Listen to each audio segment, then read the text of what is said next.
I'm Matt Bouchard with NAREITWise here in Phoenix, Arizona for REITWise 2015, NAREIT's Law, Accounting, and Finance Conference.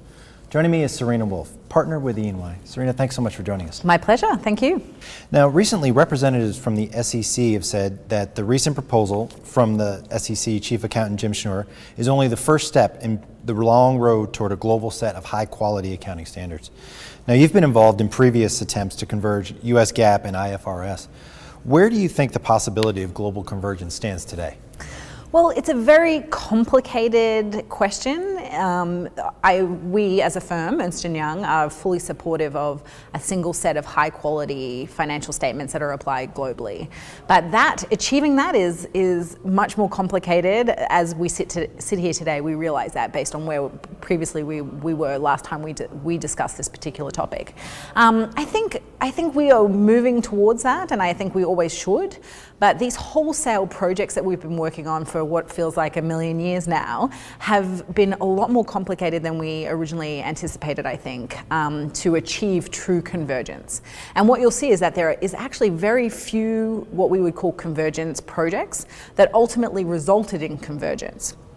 Because the FASB decided that their constituents wanted one thing and the IASB decided that their constituents wanted another, and they just agreed to part ways on particular topics. So I think what we'll see is that if the SEC truly champions this convergence, that we'll see some perhaps more targeted convergence on specific standards rather than these wholesale projects again. So I think it'll come, but it'll be a slow and maybe a bit more specific process.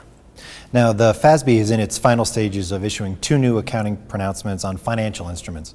How do you think these pronouncements on the classification and measurement of financial instruments and credit impairment will impact both mortgage and equity REITs?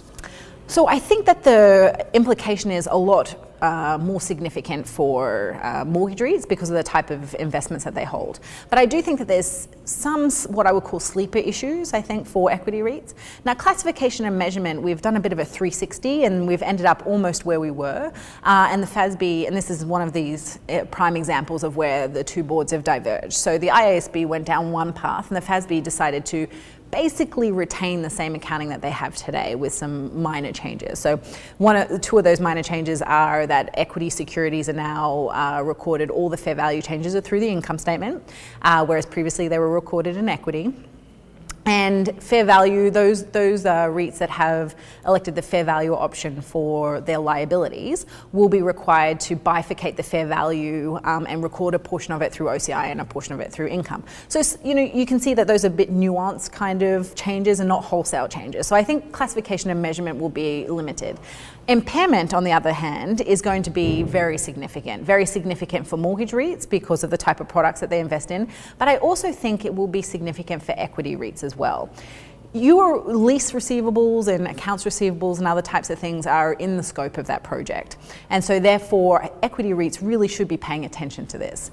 I don't think ultimately that the number that an equity REIT books for reserves on accounts receivable or lease receivables, for example, will change.